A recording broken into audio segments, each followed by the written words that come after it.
For nearly 6 decades, when someone said Fort Hawkins, they may have been referring to something other than the fort. Hello, I'm Ben Sandifer, and on episode number 3 of the Fort Hawkins podcast series, we revisit Fort Hawkins School, which was built on the northwest corner of the grounds near the location of one of Fort Hawkins' 2 original blockhouses. Fort Hawkins School was built for just over $98,000 and opened in the fall of 1921 with 506 students and 15 classrooms, but no lunchroom or auditorium. Now let's meet 4 former students at Fort Hawkins School who'll share their special memories. Hi, my name is Brenda Clyde Thomas. I was here in the 70s at Fort Hawkins Elementary School. I'm Janice Brown Teesey.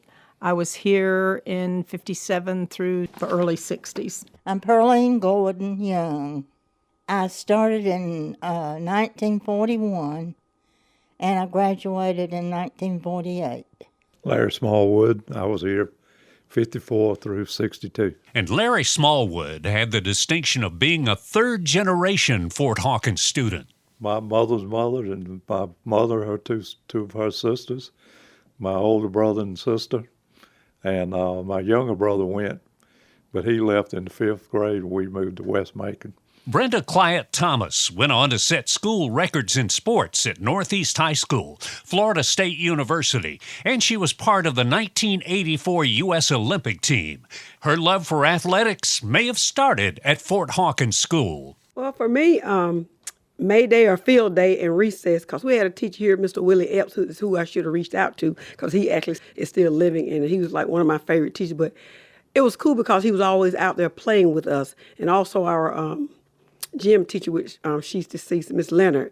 But they were just cool by being out there with us, amongst us, participating with us. And then our field days, could hit pretty good, was running pretty fast. Once I got in and started participating in sports, because I love basketball, I didn't really like track, but track did a lot more for me because I got to travel all over the world for Pan American Games, got to compete for the U.S. team. But at that time, that meant nothing to me until I got into it and going to participate and represent the United States. So it just goes to show you about life. Janice Brown Teesey recalls that the teachers and staff at Fort Hawkins School were just about all women. The only male during the time I was there was Mr. Chenoweth, the band director. And, of course, he was just there on Wednesdays because I think they floated from one school to another. And I started band one week, and the next week I was out sick. And when I came back, he fussed at me. Why were you not here last week? Blah, blah, blah. And that just threw me for a loop, so I never did go back to band after that. Pearline Gordon Young is the only one of our students who got to experience Fort Hawkins' original principal. Emma Smith.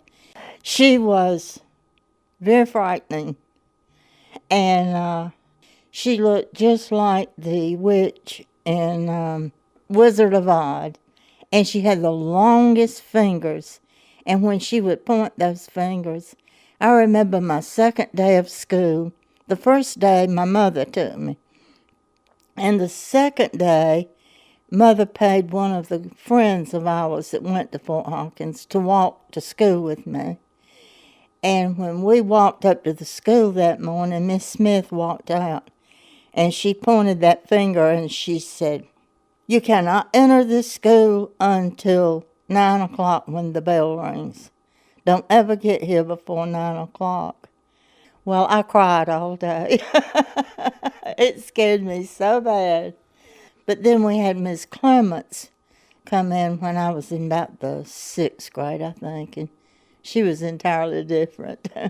Being on the grounds of the historic fort where students could see the blockhouse from certain windows in parts of the school, we wondered what our students were taught about the history of this location. I don't recall actually teaching in the classroom, although I suspect that 5th grade was Georgia history when I was here, and Mrs. McSwain was the teacher.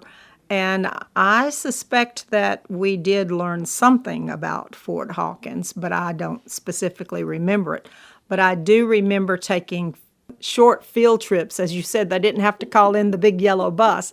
But we would, several times during my time here, we actually walked over to the fort and went inside. So I do remember touring the fort, but at that time, I don't recall any specific history about it. I'm sure they did, but I just don't recall any. And again, we were outside all the time, always looking up at it, but just don't recall it. But I'm almost certain. I can't imagine them not giving us something about it. We're sitting right there looking us in the face every day. So We studied Georgia history a lot, and of course that was in the Georgia history. But they would take us out to the fort, and we'd go all through it. They wouldn't let us go up high, and to me it was a scary place to go in. I never particularly liked to go inside. But they taught us a lot because Georgia history was one of the main subjects. And one of our students remembers getting a first-hand look at the fort's blockhouse on the southeast corner. The time me and two more guys climbed the fort with our fingers and went in the window. And Ms. Clemens, the principal, come out. I had to get us out because she couldn't climb back down. She gave us a paddling, and a little while later we did it again. And she come out and let us out, and she said, took the two guys and said, "I'm paddling y'all." And took them in paddling. She said, "I'm not paddling you. I'm just going to take you to your daddy." And he was 6'3.5" in weight. I never did it again. Other than climbing the wall, we never went into fort. All of our Fort Hawkins students have special memories of specific teachers there. of course, back then the teachers were just amazing. But again, I mentioned Mr. Willie Epps. Like I said, he's still living, but because of it, oh wow, he didn't play. He spanked us with that paddle us. You knew that you knew they all cared, but because I'm serious, he got out there and literally played kickball, baseball, the swings. He did it all with us, and showed us that, hey, I do care. I got to teach you these things. But like I said, he didn't play. He was very disciplined. He's a very big disciplinarian, but there were all of them really. And like I said, Mr. Lott, the principal, like I said, we were terrified because, the statue of a bear, as a kid, he was humongous, but one of the sweetest people I'd ever met. But so yeah, I had a lot of them, but Mr. Epps would be probably my favorite from Fort Hawkins. Ms. Rainwater was my first grade teacher, and I just loved her, but all of the teachers, as I recall, were just very sweet, and I got along with them and I liked them and had no problems with them. The one that stands out, I guess, most in my mind was at that time when school started was Miss Hatcher. It was her first year teaching. She was very young and, as I recall, very pretty and also engaged, and she got married during the school year, so then we had to get used to calling her Mrs. Wiggly. I was just kind of taken with her because of her youth and her beauty and whatnot, but she was also a very good teacher, as was all of the teachers as I recall them. My first grade teacher in 54, Ms. Jenny Nutty, she was an older lady, and she had her gray hair tied up on her head, pulled up on her head in a comb, and wore heels that the shoe come up above her ankles. And she was a picture of an old teacher back in the days of probably when the school opened. Sweet as she could be. All of my teachers were wonderful teachers.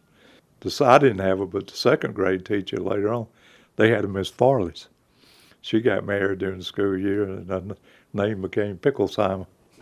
And then I had a teacher, Ms. In 7th grade, Ms. Newton, and not in class or around her, they called her Fig Newton. Miss Trapp, she was my 7th grade teacher. Also in later years, she helped my children by coaching them in different subjects later on. But she was always my very favorite. And I had a Miss Newton in the 6th grade, and she was really good too. And I kind of kept up with her until she passed away. In the 3rd grade, I think I had about 3 different teachers because they would have to leave for certain reasons. And I think that was my worst year there. But the rest of the time, all of my teachers I just loved. They had some good ones, Miss Long and Miss Jenny, and Miss Barron was my first grade teacher. She was really, really strict. In fact, I got my hands paddled several times. Back then they could do that. We ask our students about some of Fort Hawkins' extracurricular activities. I think one of my fondest memories is the May festivals that we had down by the wading pool, which was just down the hill from Fort Hawkins itself. I can't remember if it was grade level or each classroom would learn a dance. And of course, we had a little partner that we danced with and whatnot, and we would go down and sit around. And of course, at that time, the little pool had water in it. And we would go down, and I think it was one of those situations where parents were involved or were invited to come. And each grade would have their time to get up and do their dance around the pool. And it was just one, it was I thought it was kind of a fun time. One of the things you talked about, graduation, up until my 7th grade year, as I recall, they had the graduation ceremony down there by the pool also. Oh. And I was looking forward to my 7th grade graduation down there by the pool. Well, guess what? That year they stopped doing it, so graduation was in the auditorium. 7th grade, we had fire marshal. I was a junior fire marshal. And they took us to Six Flags. I'll never forget it because my mom's in the hospital, but it was an awesome trip. But they were great. It was Chief Smallwood. At the time, it was your sergeant then, Chief? He's sitting here, by the way. My boss, he was my boss on the fire department. He's retired, 40 plus years. And he's our historian with the Macon Bibb County Fire Department. That's why when I saw him, I was like, yeah, he has the right one. But he was actually one of my instructors for fire marshal, I think, Chief Bivens, I think. But again, then I come to the fire department, and there he is. And I was going, wow. But when I came off the fire trucks and went into prevention where he was when I got there, I went and found my certificate where I was a junior fire marshal, and he was kind enough. He went and actually had it laminated for me. So the office he used to hold, which he's my boss, I'm now in that position, had a great teacher, by the way. I was just talking about him 2 days ago, but he laminated for me. So I have it framed in my office because, again, he was my boss and then my junior fire marshal, and he actually laminated for me. So it's sitting. I know you know it, Chief, but it's hanging in my office because when I told him about it and gave it to him, he was like, "Give me that." And he took it and laminated. So that was really cool for me. Like I said, got to go to Six Flags for free. I had never been to Six Flags, and they again we talked about the teachers. Even those fire marshals at the time, Chief Small, Chief Bivens, the fire department, they were just always the adults. Then were just really caring adults. We had the May Festival.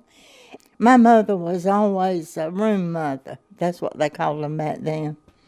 And they would have taffy pullings. And my mother would help make the taffy and bring it at the May Festival.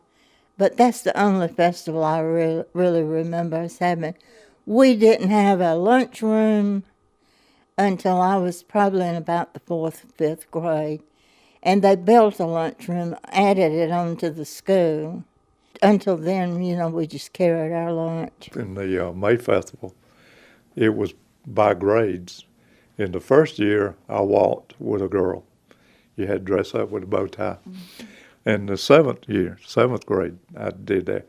But I remember in the 3rd grade, the girl had something looked like lily pads costume made, and the boys were frogs. And they made a frog a sack, and you hopped along behind. I think it was the 7th grade school play that we did a play on safety, and I got to be the nurse in that play. And I looked for it. I couldn't find it quickly today, but I still have a picture of the cast of that play, from that year. Like I said, I think it was 7th grade that we did that. And another thing that I recall, in those days, for recess, you could go down to the auditorium and you could get a 5-cent Coca-Cola and a 5-cent candy bar or pack of crackers if you wanted a snack, during that time. I couldn't wait to get to school, and especially rainy day recess. They'd bring little packages of Lance cheese crackers and a small Coca-Cola, and that was my breakfast in the morning at school. And what about the food besides the snacks? On Thursday, you had soup. It was a vegetable soup with meaty, and you had a peanut butter and jelly sandwich. Well, I was out of school, and when we started going Six Flags, learned that was peanut butter and honey. But you only got chocolate milk on Thursday. Him talking about that soup, you could smell that throughout the school. It was amazing. I started wearing braces. And when we were in the lunchroom back then, your bottle of milk was in a glass bottle and had a little top with a wire holding the top on. And every day they passed all the wires down to me for my braces. I think me and Peggy Stevens was the only two people in the whole school that wore braces, and they were just fascinated about my braces. So they passed those wires down. They thought I needed them. Some other important events in the life of Fort Hawkins School. Burdell School opened in 1936, a few blocks down Fort Hill Street from Fort Hawkins. Burdell opened to accommodate African American students who lived in East Macon. Most of the students who remained at Fort Hawkins when it closed transferred to Burdell Elementary. In the mid-1940s, the lunchroom was added to Fort Hawkins School, and an expansion in 1949 gave the school 2 more classrooms and an auditorium.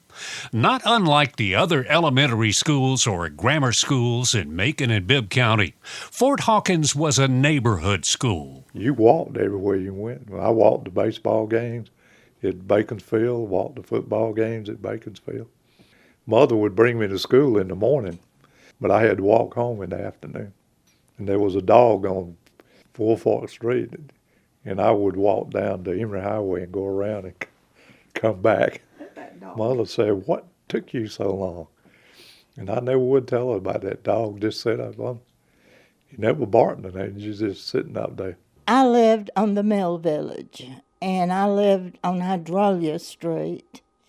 And I would have to walk all the way up Main Street, cross Main, and walk all the way up Fort Hill Street to the top of the hill where Fort Hawkins was. We didn't have kindergarten back then. We all went to church and Sunday school. That was where we were doing our pre-learning, I guess you would say. On the village, where I lived on the number 1 Mill Village, they had a program for us there, that kind of helped us like kindergarten. And so then when you started the first grade, you were kind of already familiar with being with people and being taught. I love basketball. Before the bell rang, we would sneak down to Birdie or Hunter, play the girls down there. But when that bell rang, because you could hear it, we would take off running back up this hill, and we had to get to class on time because you couldn't be late. So that was pretty cool, too. We left elementary, we wound up at the same junior high at the time, Applin A, Applin B, and then to Northeast. So there are a lot of us that's still here, so we do get to see one another a lot. Matter of fact, I just got an invite for one of my girlfriends for her 60th birthday. So, yeah, I get to see a good bit of them. And we had our 45th reunion last year. Fort Hawkins School closed at the end of the school year in 1978. The building was torn down in 2004, and the following year, the Lamar Institute began archaeological excavations on the property. We'll have more on that part of the Fort Hawkins story in the next episode. But when you visit the historic fort any Saturday or Sunday between noon and 4 p.m., you can still see part of the school's exterior wall and the sidewalk leading to the school's front door. And now some other random memories from our alumni of Fort Hawkins School. One of the most trivial memories that I have was I was in 6th grade on the 2nd floor in a classroom overlooking the city when Old Wesleyan Conservatory burned. And of course, at that time and at that age, I had no idea what it was, but in later years learned that I was watching that historic building burn. My father was a firefighter, and my great-granddaddy was, the older brother was. And I used to sit in class and draw pictures of fire trucks and the fire hose on. And never thought I'd really be a firefighter. But she mentioned I lived on Woolfork Street, which Woolfork goes down and goes up. And the dirt street towards Gray Highway, my father got called into the Old Wesleyan Fire, And we looked, and it looked just like the sun setting.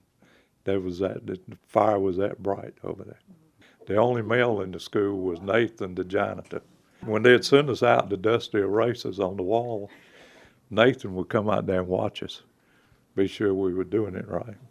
He said, no, you're supposed to hit them together you're not beat on the wall, because his wall around the restrooms, that they were in the basement, the wall was yellow.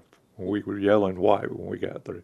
And most certainly, graduation for me was one of the coolest things that I do remember, because I remember I was all being in white, and it's just a wonderful graduation. Miss Dye, which she's still living, Miss Guy rather, she was our director.